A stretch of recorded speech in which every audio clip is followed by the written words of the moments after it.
කොහොමද අධිකරණ ඇමති පුතයි ගහපු ගේම? අඩපටි වලින් මේ වලින් මේක. සජිත් ප්‍රේමදාසලත් හොඳම වැඩේ වෙන්න ඕන. අපි මේ මහ පොළේ වැඩ කර මිනිස්සු. අපි කියා නොමිනේෂන් අපිට දුන්නේ නැහැ. අපේ කිරිවල අඩුවක් තියෙනවා. මේ කොහෙන්වත් පාච්චන කබ්බොන්ට සංවිධාකම් දීලා, කුත්‍යාධිකාර මණ්ඩල සමාජිකයන් දීලා අන්න අද විදෝන විපක්ෂය. විපක්ෂයට යම් ගැම්මක් එනකොට සජිත් ප්‍රේමදාසගේ මෝඩකම් හින්දා තපාස් ගාල් බිමට පතිත වෙනවා. කවුද ඔය චරිත්ලා කියන මොකුන්ද ඔය? මේ සිරසේ ලක්ෂ අර ප්‍රෝග්‍රෑම් එක මනි ඩ්‍රොප් කර ප්‍රෝග්‍රෑම් කරපෙව්. මොකද ඔකු මේ රටේ මිනිස්සුනේ මොනවද කරලා තියෙන්නේ? යකෝ අපි කරලා තියෙන ඊට වඩා මම මේ රටේ කැන්ටින් මාගේ අපේ බ්‍රෑන්ඩ් එක කියලා දිනනවා. පාසල් කැන්ටින් වලට අද රටේ අවදාන ලක් කියලා අද ඒක ජනගත වෙලා අද ඒක නීතියකට ක්‍රියාත්මක වෙනවා. මං සතුටු ඒකට. චරිත් අබේසිංහ මොනවද කරලා තියෙන්නේ? අපි අහනවා.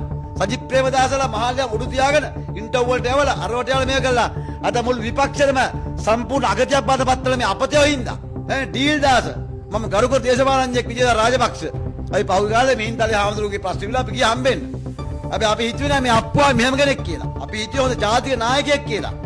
බලන් යනකොට මේගොල්ලෝ තමන්ගේ ඇමතිකම් භාවිතා කරලා තියන්නේ රටේ යහපතට නෙමෙයි තමන්ගේ යහපත වෙනුවෙන්.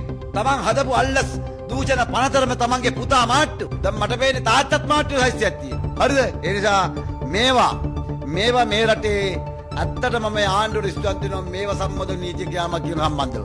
තව ඉන්න අප්පුවන්ද බර ගන්න.